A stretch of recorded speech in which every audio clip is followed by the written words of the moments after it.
I'm joined by Gettysburg College. They just finished as the 2023 runner-up in the NCAA Women's Lacrosse Championship.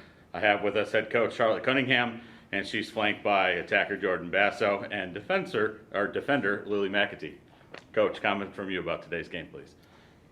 Yeah, I mean, we knew we were going to get a battle. We knew we were going to get a great Middlebury squad, and I think they showed that. I'm really, really proud of how our team played for the full 60 minutes and continue to battle back and continue to have runs. So, it certainly wasn't the result we wanted or expected, but I'm proud of the fight they showed. I think we're going to start and we're going to kind of end there here with this one here. I want to start there on that pride. Got down big, obviously, but then the fight, it was still there, still trying to fight through it. Talk a little about that process, what the message was coming out of that timeout. I mean, I think it's the mentality we've had all season. We have to work for everything we're going to get. We have to earn it. And so, I never expect this team to ever give up, and they showed that fight late in the game. It's a testament, I think, to our leadership and how much hope and belief they put in their teammates. And that was our main word going into this game was believe. Believe we can do it, believe we can fight back. And they battled to the last very second. Luke? So, Ms. Head, Jordan and Lily both can talk about this. Coming into the season, the unfinished model, got one game further this year. You're both coming back next year. How much more does this drive you two for next year? So much more. Knowing how close we can get and how many people we have coming back, I think it's just growing the fire even more that we have. Yeah. Yeah, I think knowing that last year we made it to the Final Four, being my first year, this year making it to the championship, I expect nothing more than making it right back again next year. So I'm excited, and definitely we're keeping that slogan. Kind of Unfinished. talk about that first year, being recruited, coming in, you knew what you're coming into. Did it live up to that? Yeah, it definitely did. I had an older sister who played at Gettysburg as well. She graduated in 2020. She has 2 rings under her belt, so I expected nothing more than an awesome Gettysburg lacrosse program. I loved it my first year. I put everything in we had. I think our team did as well first year, and I expected nothing less coming back this year, and we showed it. We put everything we had into this year, and I'm proud of us. So, Mr. Cox, let you get prepared, but we have Lily Macatee and Jordan Basso with us. Luke, you have another question while he gets ready?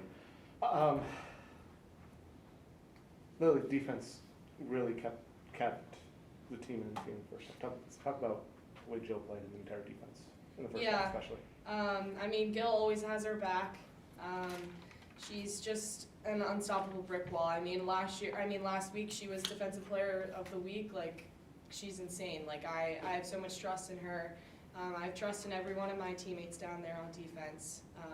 All the girls, Essie, Caitlin Bergen, Kayla, Gil, Annie, Nora, Sullivan, Julie, all of them. And I have total faith in all of them. I trust them in all we do. We made some really good stops in the beginning, and I know that kept us in the game. It was tough to come back against Middlebury's defense because they push it just as much as we do, but I'm proud of us. You got some good law firm names in there. Those are pretty good. Mr. Cox, go ahead. Yeah, Ray Cox from USA Lacrosse.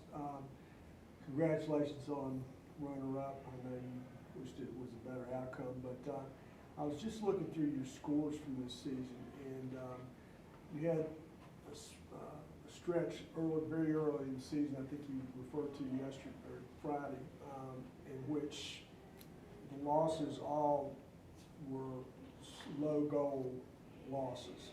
Since then, you picked up your offense and have really, it really rounded into form. But today, 7 goals is I think quite a bit under your season average for goal scoring. Is there a common denominator in those situations? Well, we scored 9 today. I think it was a little bit later in the game that we started to really find our groove. So I think just having a slow start to the first half, having a slow start to kind of finding where the openings were going to be against that backer defense prevented us from really coming out of the gates hot. But I think once we found our groove, we were finding the openings. It just required us to take risks and go at them. So Yeah, it's certainly a little bit lower than we've seen. You know, Middlebury's, I think, second in the country and lowest goals against, so we knew it was going to be a tough defense, an aggressive defense, one that was going to force us to be a little bit riskier with our ball movement and our passes inside. So just hit that stride just a little bit too late in the game. But I'm proud of the efforts the girls showed, especially to, you know, come back from a little bit of a deficit and make a late run. I think speaks a lot to their character, so I'm proud of that. One, you had your nose in a lot of action around the goal. What were you seeing, and what was kind of the turning point that she was referring to when y'all found your offense and found your stride? I wouldn't say it was one specific moment. I think we had a fire under us the whole time, and we really tried to capitalize on every single opportunity that we had. They're a great defense.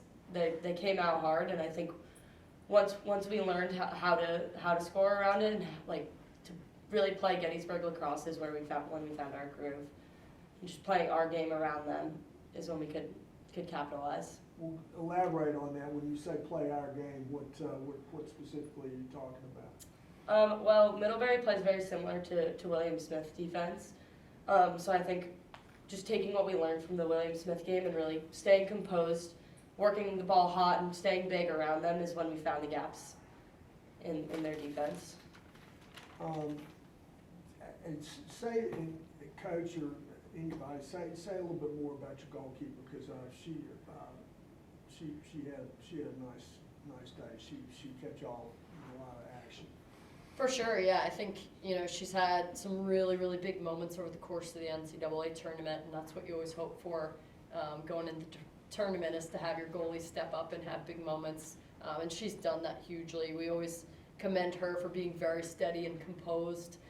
She's not a hothead. She doesn't get down on herself. She stays steady throughout the game.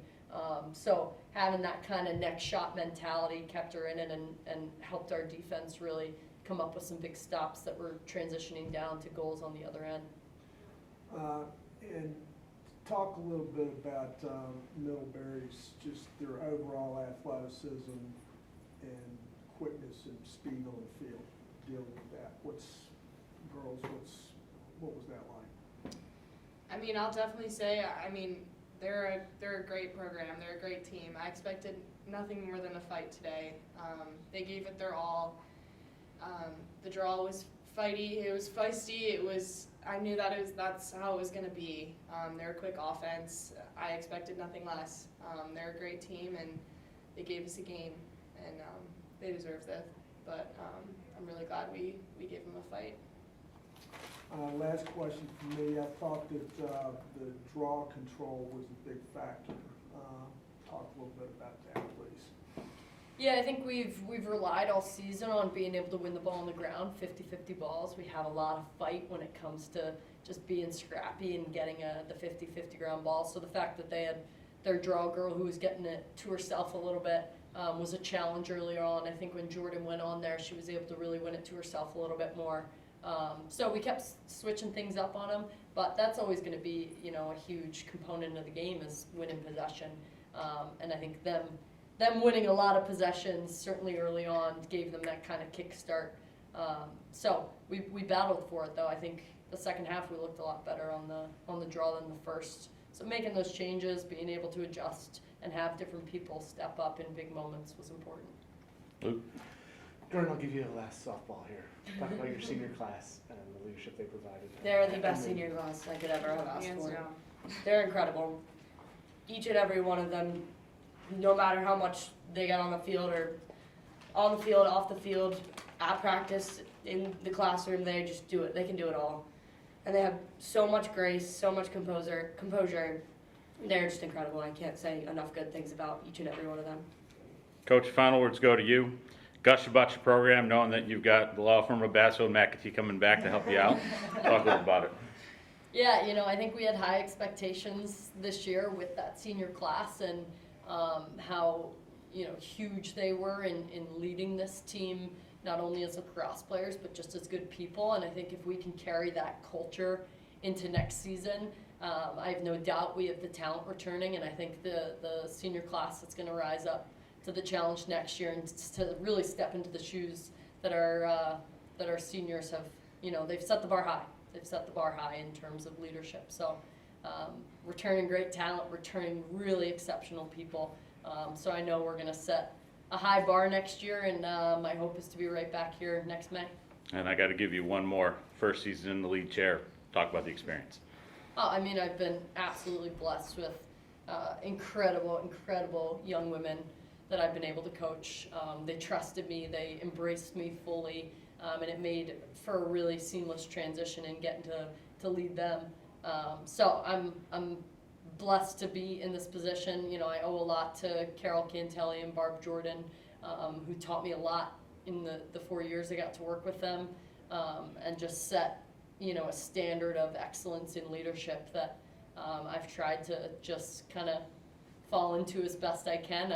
I stumbled along the way, and I think that, you know, that's one thing I teach the girls is you're not going to be perfect. You're going to fail. You're going to trip up.